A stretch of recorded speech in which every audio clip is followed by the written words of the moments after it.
Et puis le départ, demain, du Tour Auto 2010, 240 bolides y participent, des voitures construites entre 1955 et 75. Durant 5 jours, les pilotes disputent des épreuves un peu partout en France, de Paris à la Méditerranée en passant par les Alpes.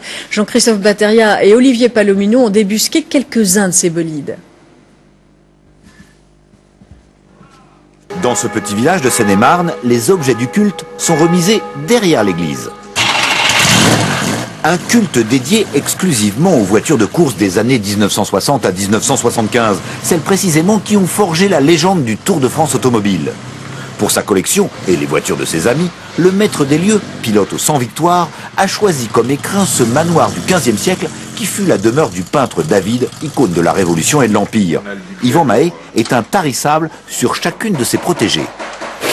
Cette voiture a gagné les 1000 km de Paris et c'est pour nous notre préférée. Le Tour Auto actuel est la réincarnation d'une course disparue il y a plusieurs décennies. À l'époque, les meilleurs pilotes du monde s'affrontaient successivement en rallye et sur circuit. Aujourd'hui, pour participer, inutile d'être un champion, mais il faut posséder une voiture qui a couru. Chez Yvan Mahé, 10 mécaniciens bichonnent les concurrentes avec un soin inouï.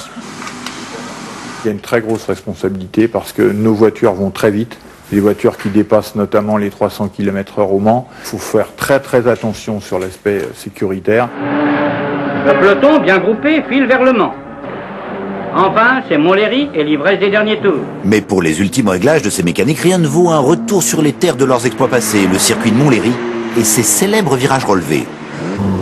Voici sur la haute vitesse de Montlhéry, un des derniers du genre en Europe, plus spectaculaire que réellement difficile techniquement du point de vue du pilotage. Il suffit de monter au sommet du mur à mesure que votre vitesse s'accroît. Au programme du Tour 2010, 2000 km en 5 jours, chaque journée étant ponctuée de spéciales de rallye et de courses sur les plus beaux circuits de France. Il y a des superbes voitures qui sont conduites par des gens passionnés, mais ils font pas du tout attention à leur voiture, ils roulent à fond et c'est vraiment impressionnant. Il y a des pilotes professionnels qui viennent presque risquer leur réputation au Tour Auto. Oui, et qui la risquent même parce qu'ils sont pas toujours devant. Il ne faut pas croire que parce qu'ils ont fait de la Formule 1, ils vont être forcément devant au classement. Tradition au Tour Auto, tous les circuits seront ouverts gratuitement au public, comme les regroupements dans les villes-étapes.